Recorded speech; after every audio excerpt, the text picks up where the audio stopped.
Good afternoon. Welcome, my friends. How are you?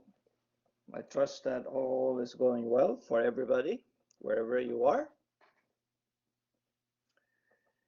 This is the last lecture before the Thanksgiving break.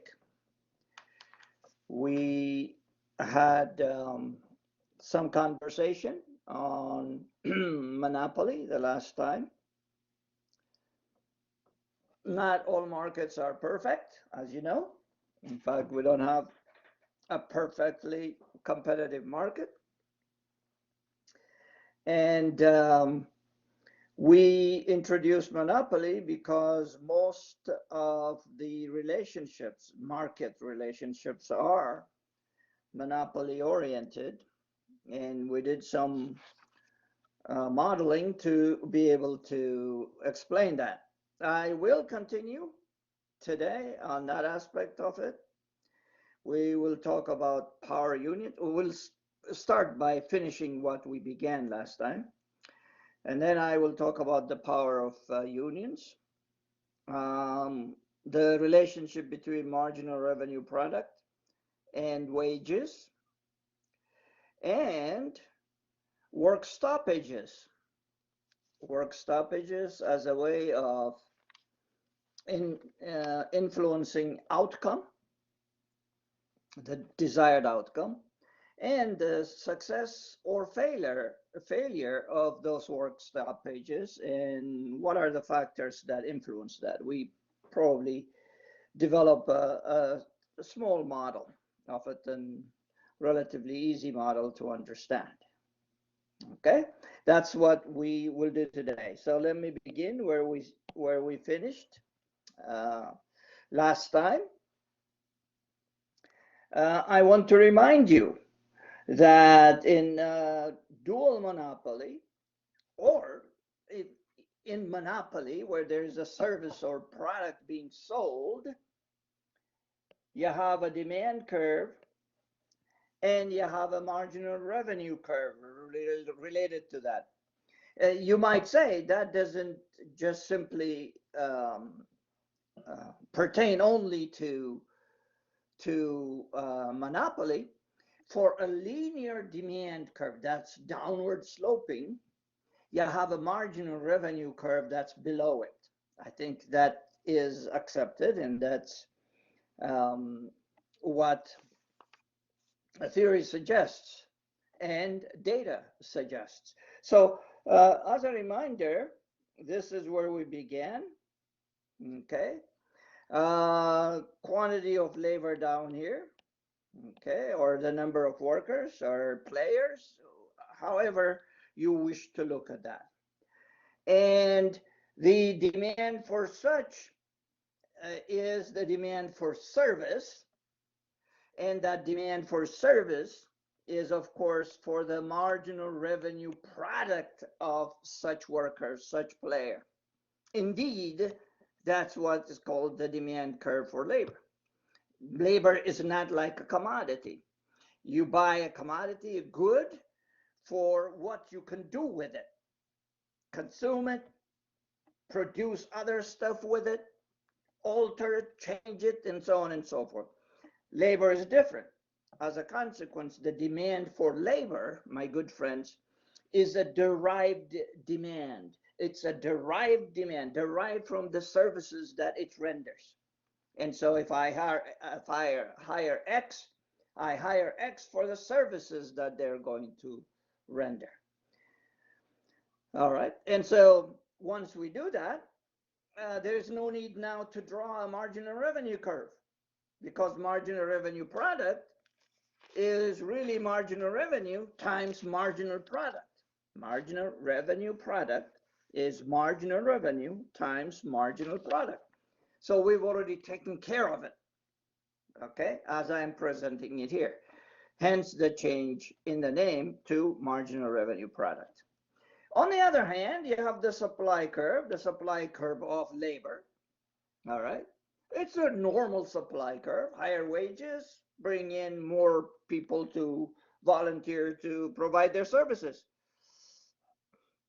meaning they're willing to work. One thing you may not know, however, is the concept of a marginal factor cost. The marginal, let me present it this way. The marginal factor cost is analogous, is similar to a marginal revenue curve associated with the demand curve. Okay, this version of the supply curve will have a marginal factor cost curve that looks something like this, the dotted line, marginal factor cost. What does that mean? The marginal factor cost implies that more workers can be attracted only if the wage rate is increased for all of them. Let me give you an example. Here on our campus, I'm not on campus, but here at our campus, I am a member of the union, all faculty are. We are the monopoly. In other words, we exercise monopoly power. And the union is the monopolist. I come into the university, I negotiate my salary. But I negotiate my salary based on market conditions all around. I do it individually. Once I am here, however, the union takes over. It negotiates my salary, my income, my working conditions, and all of those kinds of things. All right, that come with having a labor union. This is a professional union that we have. And so every year, then all our wages go up with a certain percentage at a certain level. Now, those people who are coming in, so that there is no salary compression, this happens in professional sports, so that there is no salary compression, meaning the new people are hired at high salary, but the people who've been here do not, their salaries do not go up. That's a bad situation. All right. So if a new faculty member is hired at a high salary, given the dictates of the marketplace, then all salaries for all faculty have to go up here too. That's the marginal factor cost. In other words, the payroll, the wage rate, the payroll reflecting all wages is going to go up. So for EIU, which is a monopsonist, the buyer side of a monopolist is called a monopsonist. What they look at is the marginal factor cost. And so they say the marginal factor cost is such on this diagram here at point A. All right, we know what the marginal revenue product is. And we are going to hire that many people. There, and I'm going to say Q, what shall I say, EIU. So that, you know, that's what EIU says they will hire. They might wish to hire. But when they hire, they're not going to give the wage rate indicated at point A to the left. What they say is, oh, the market supply, however, not the marginal factor cost, but the market supply indicates that there is intersection between these lines here, the straight up and down line at point B. So what we're going to do is try to pay individuals as low a wage as possible. That is the wage rate that EIU is willing to offer to the union. To the union. What about the union? The union says, okay, we are okay with the number of employees here. You know, that doesn't change. Some of them are tenured. Some of them are in the process of being tenured, etc., etc. We have a good relationship. But what you're going to do is you're going to pay us a wage rate equal to wage union, wage U. You see, that's where we left it last time. So there is a discrepancy between the wage that is offered by EIU and the wage that the union is willing to accept. And so how are wages going to be determined? In general, then, let's say for next year or for the next 3 years, usually we negotiate our salaries based on a 3-year interval, unless there are other conditions, other situations that dictate us to manage it in a different way. What is likely to happen is the wage rate is going to be somewhere between A and B. That's what's going to happen. Okay, somewhere. I mean, you might say, Dr. Abel, you've lost your mind. I mean, your theory is not going to explain it precisely. Precisely? You don't know what you're talking about. You cannot tell us precisely what the wage rate is going to be. Precisely, I cannot tell you what the wage rate is going to be. I only can tell you that the wage rate is going to be decided somewhere in this region. All right? This region right there in the green and so forth, in that region, somewhere in there. I put it that way so that you can see it. Now, what does it depend on? If the union is strong and its bargaining position is robust and pretty good, the wage rate is likely to be very close to wage union, close to A. If the university's bargaining position is pretty good, robust, and excellent given their own circumstances, then the wage rate is going to be somewhere close to B. All right? So between these points is where the wage rate is going to be. It depends on the position or weakness or strength of each group. Now you might say, what do you mean weakness or strength? Well, let's say the contract offer has not been made and there are negotiations. And let's say we have an ample number of students. All right. In other words, the services we're under two that are coming in August. And school it will be open in August. And no contract has been negotiated. And the closer it gets to August, the difficult will the university's position become.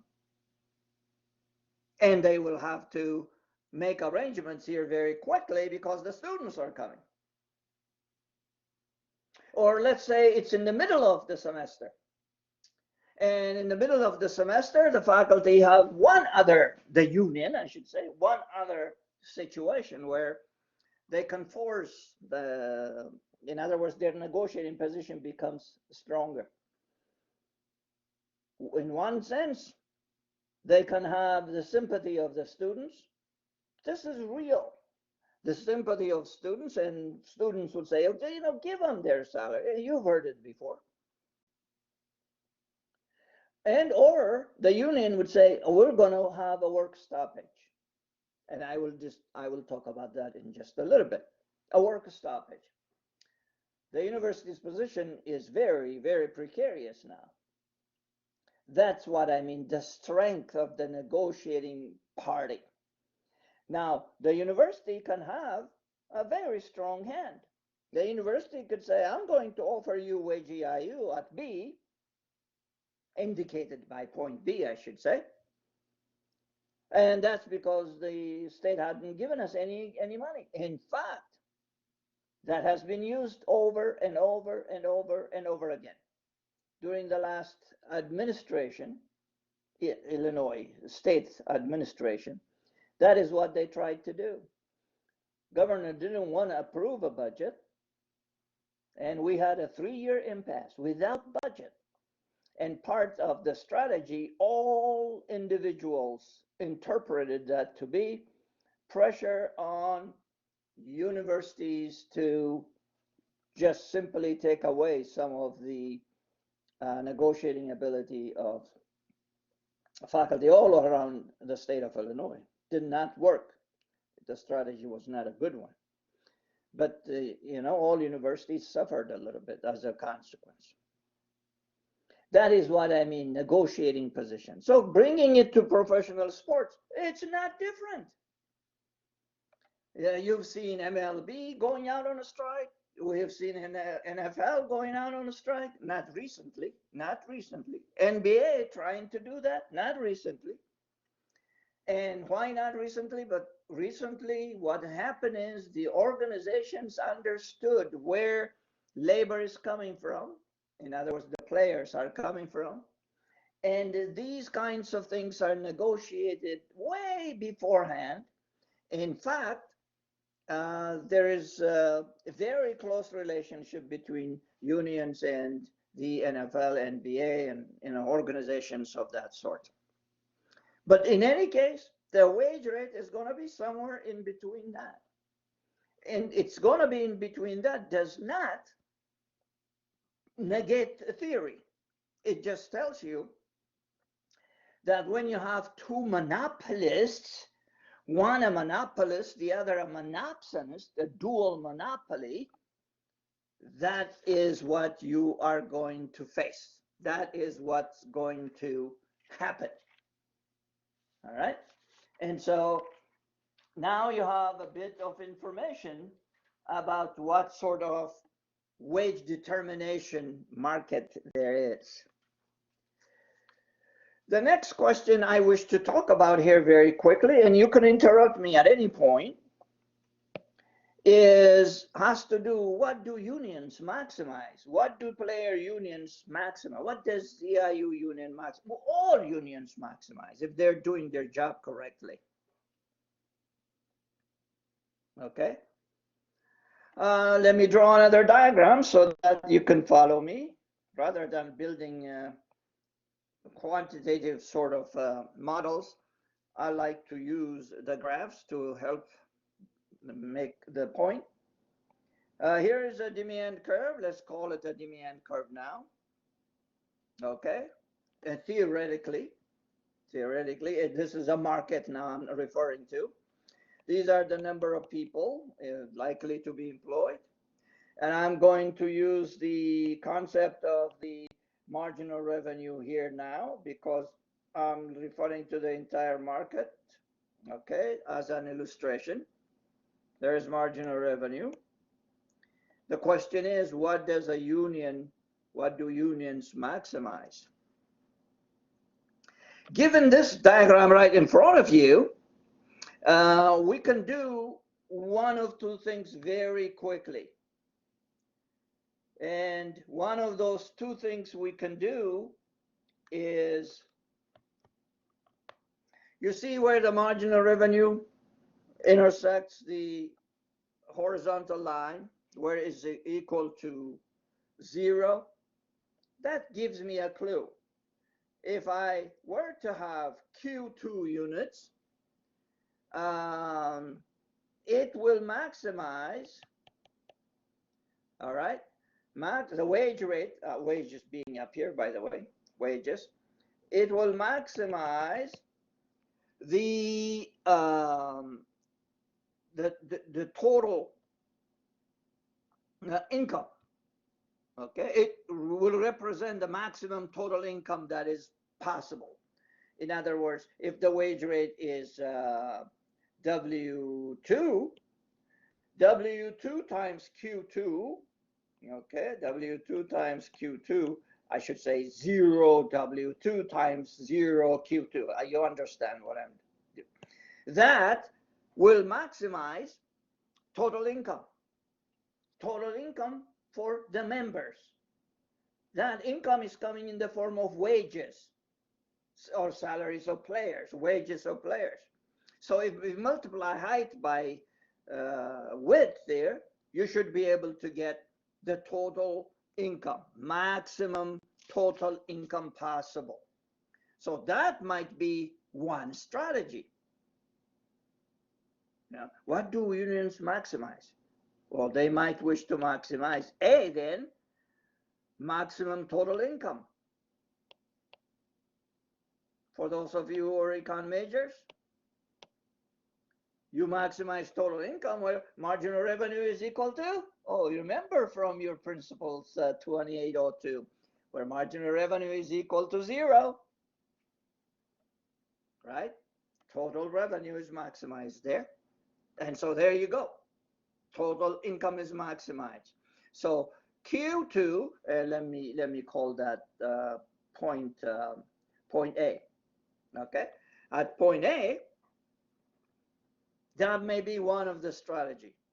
Now there will be strategy number 2 and strategy number 3. A, B, C.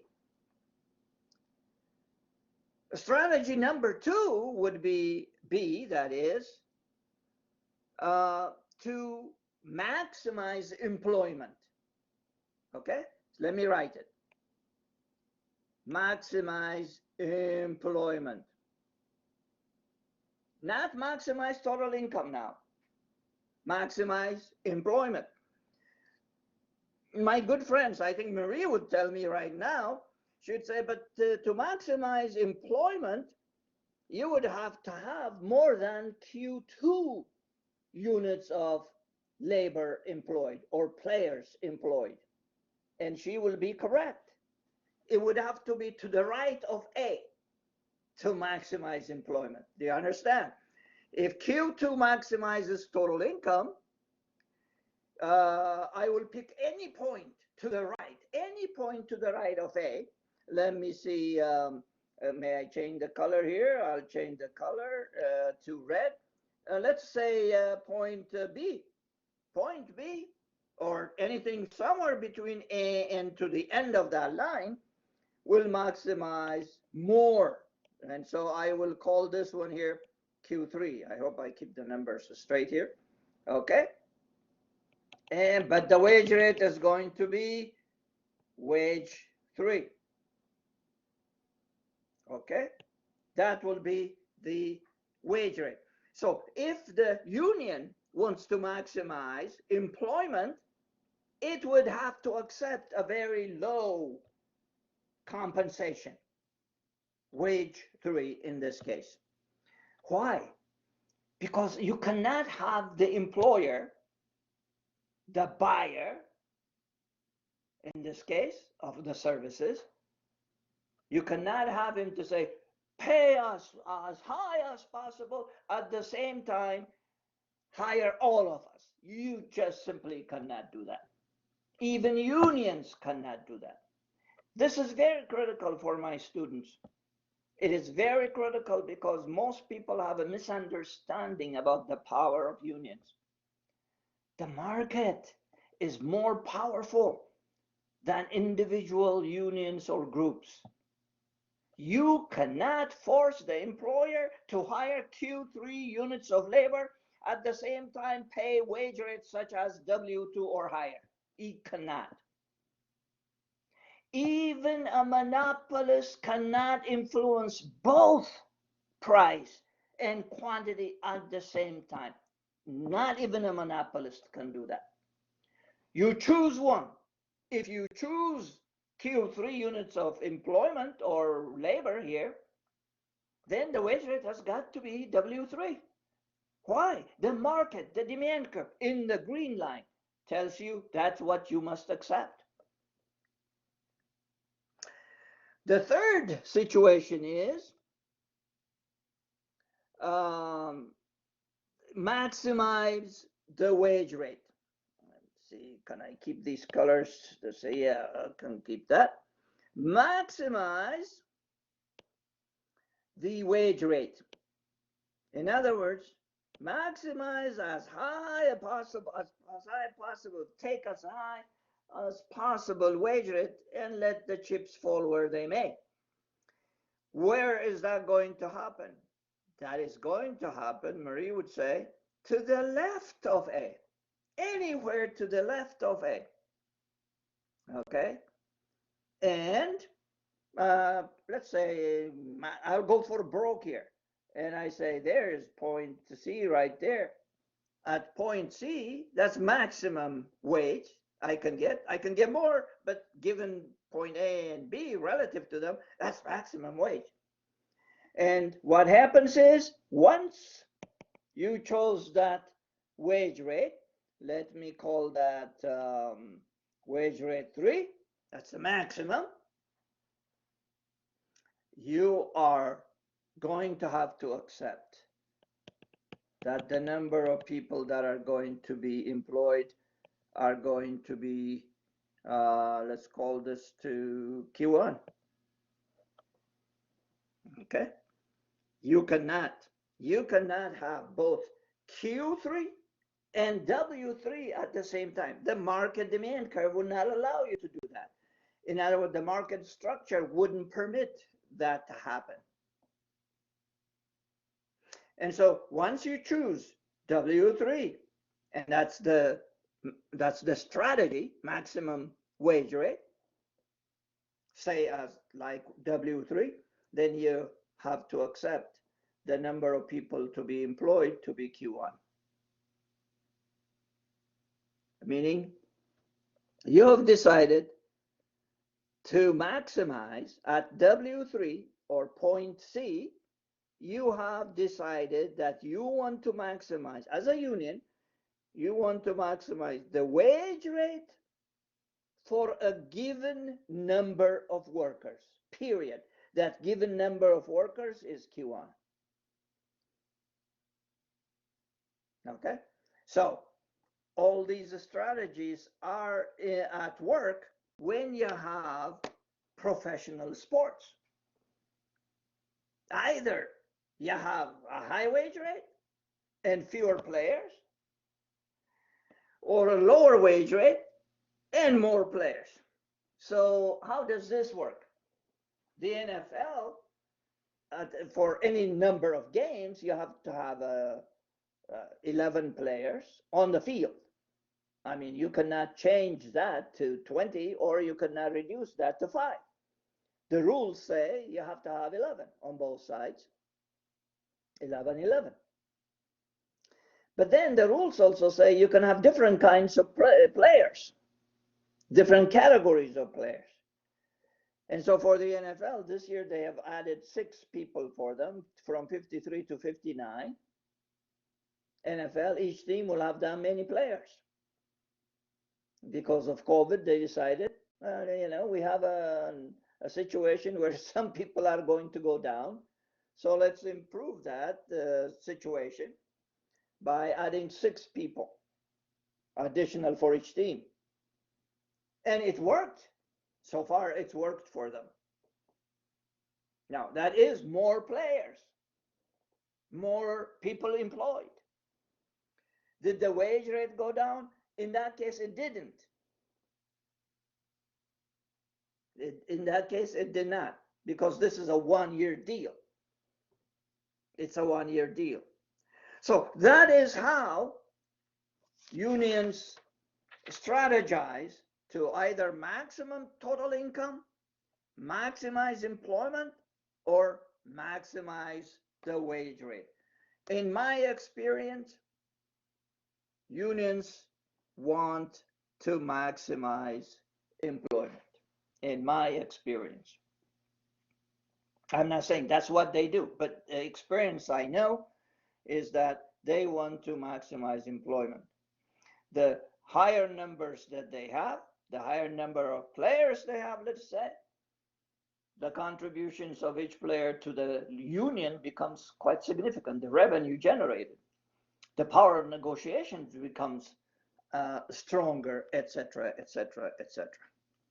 If they take a strategy 3 here, maximizing wage rate, only a few players get high wages, but their numbers will go down, and the negotiating position disappears very quickly. So for those of you who think that, oh, we have a monopoly and an owner, and then we have the unions over here, another monopoly, it's a mess. It really isn't a mess. Market conditions are such that the rational thing to do is to maximize generally maximize the employment that they can get. Now, there are two circumstances in professional sport that I think I might wish just in passing want to talk about.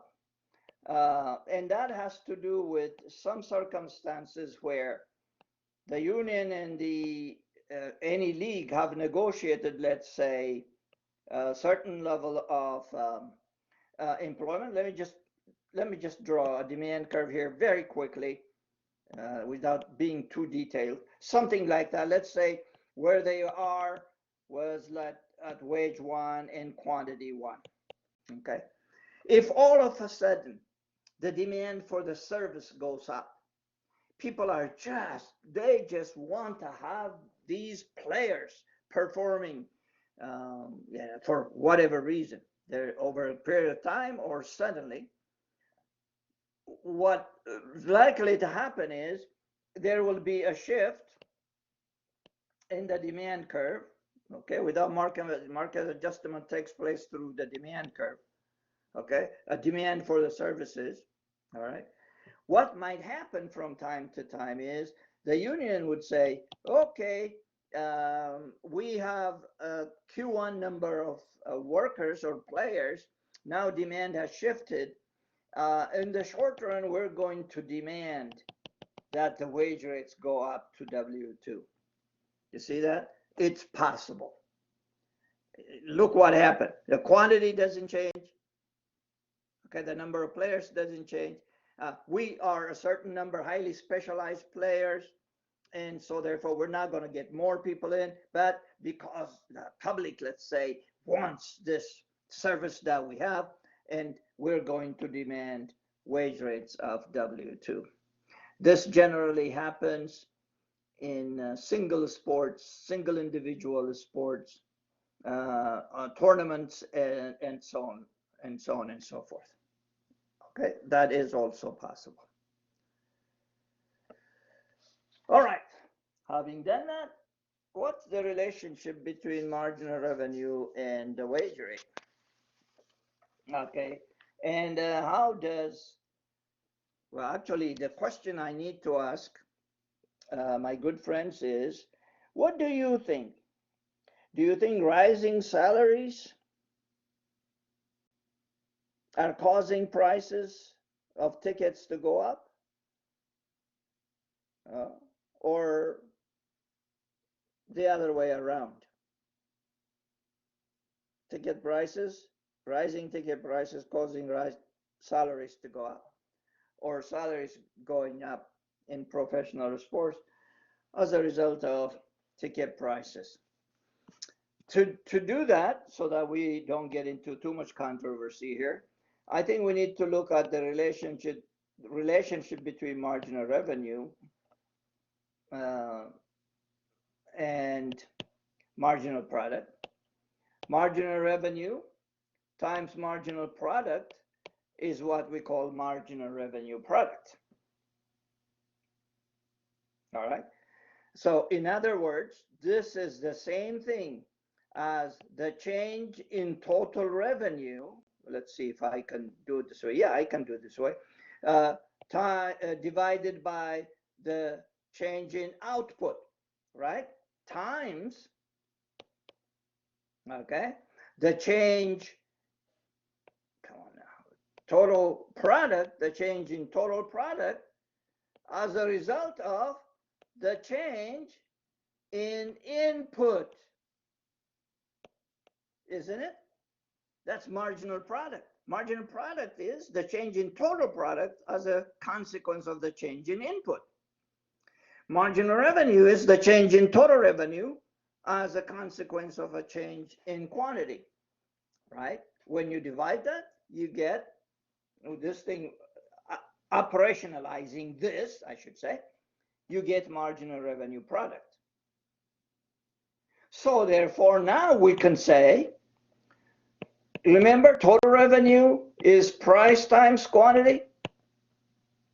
All right. And total revenue rises if price rises or if quantity rises, right? Or in the third case, if price and quantity go up, right? A very simple relationship, straightforward.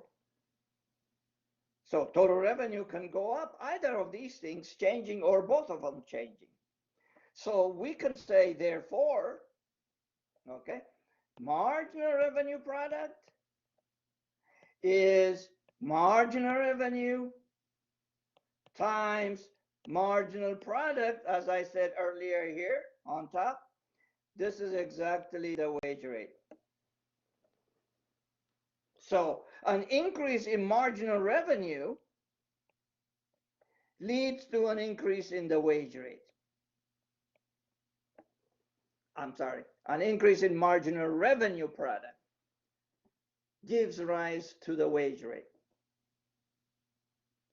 As a consequence, the conclusion that rising salaries do not cause high ticket prices makes quite a bit of sense to me.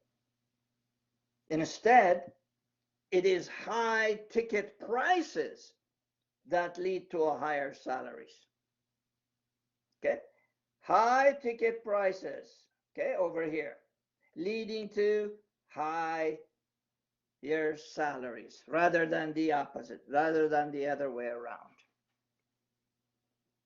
Now, very brilliant student and I did some work. I've indicated at the beginning of the semester, perhaps, that we found the data contrary to this. And the data that we found contrary to this is recent data, not 1980, 1990, but since 1990 and in the 2000 era. Okay, something happened between the periods. Now, one of the things that we were planning to do is to go back and for a long period of time, since we have data for the 2000s, we wanted to, it would have been nice to have an additional 10-year data. And we have not, and that article was published, and there was not a single person who came to contest us so far. I'm sure there will be at some point. But if our next iteration, if there is a change in the next 10 years, somebody can do that study and maybe confirm the fact that I just said, rising salaries do not cause high ticket prices, or what we found the other way around. It's possible longer data stream is required for more confirmation of that. So that's the relationship between marginal revenue product and wages. And so the next time somebody says, the ticket prices are high because these players get so much money, I think you can make the argument, no, it's high ticket prices that lead to higher salaries because through the marginal revenue product stream of reasoning. There is another thing that I think it was Marie who tried to do some work and she gave it her best shot. Part of that, part of what happens in professional sports outside of marginal revenue product are two considerations that you probably need to pay attention to. One is compensation sometimes is based on what's called contingency payments.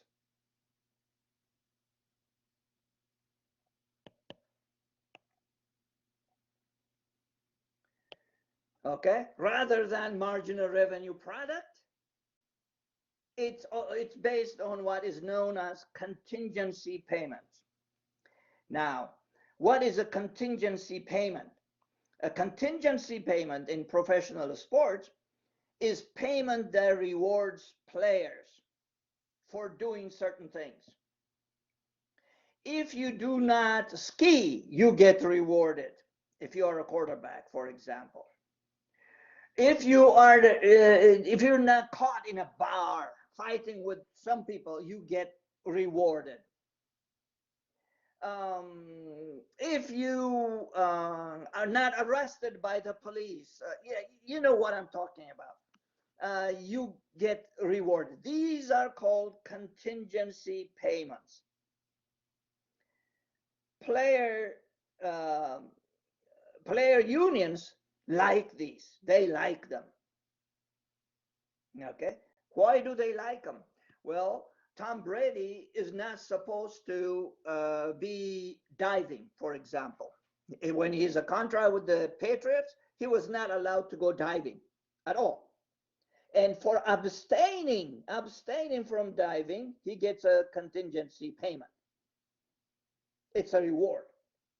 The player unions like it because they say, oh, our players are professionals and they can stay away from such things. They don't have to engage in them. And it's a personal choice. It's a personal choice and people can stay away from them. All right. The second, outside of marginal revenue product, the second form of compensation is called performance payment.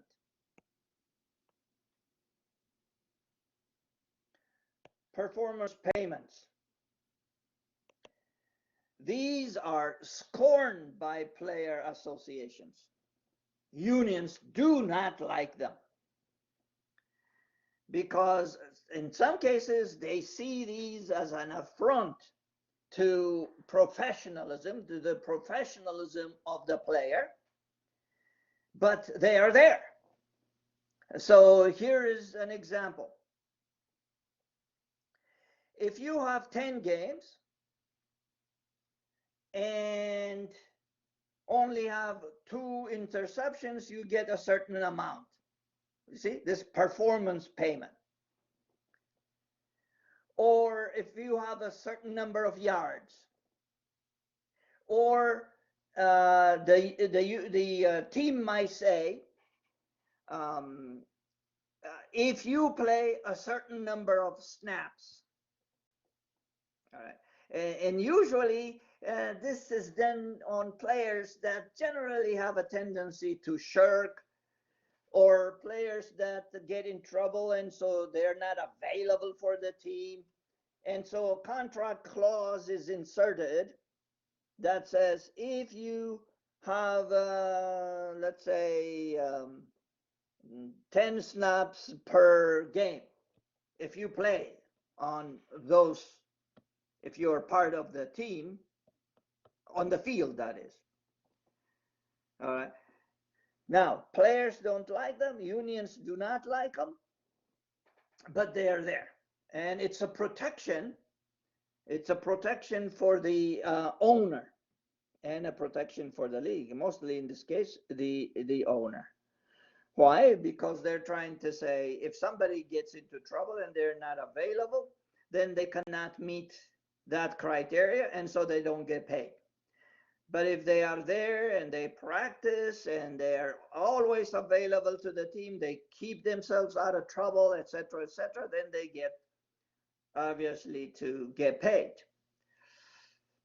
So these are 2 other performance and contingency payments that determine wages for professional players in the United States.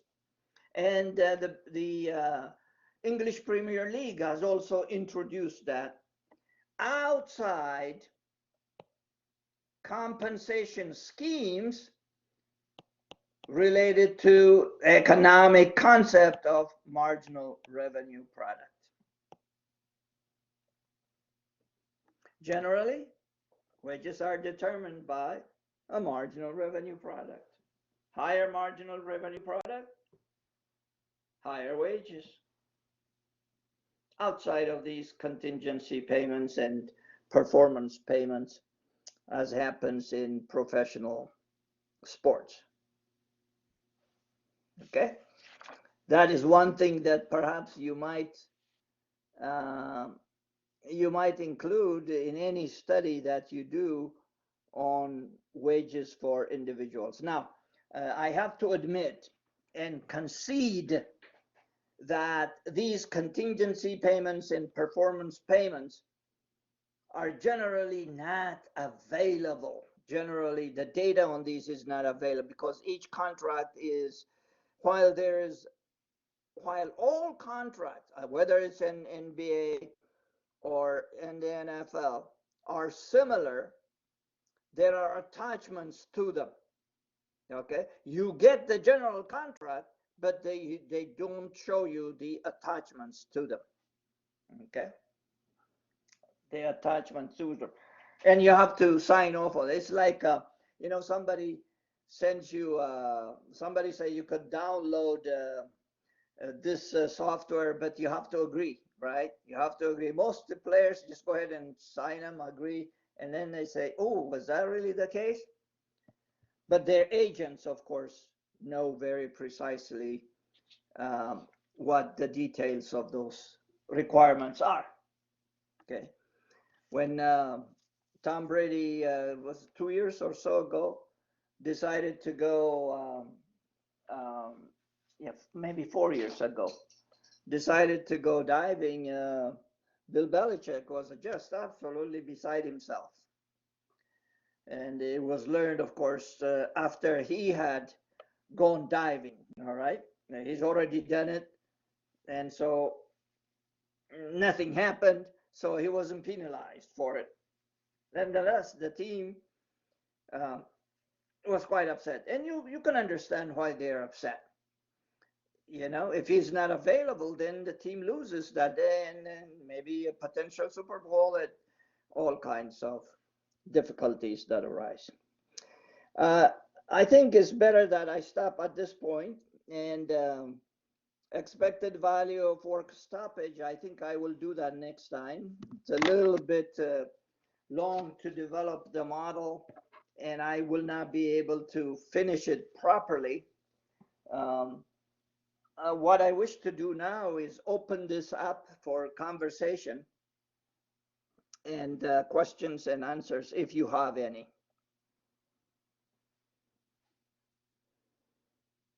I plan to read your papers over the next few days, most probably over the Thanksgiving holiday.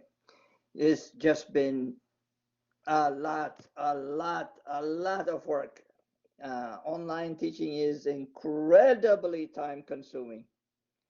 And students think that you must be available at 1 o'clock, at 1 a.m. and 2 a.m. and so on. It's really, really demanding. And it's understandable because everybody is online and we're all zoomed out. Marie, any comments from you, my friend? No, everything's fine from my part. Okay. Things going okay for you? Yup, so far so good. So far, so good. Okay. Ready When for are you this to be over. graduating? Yeah, when are you graduating? Next spring.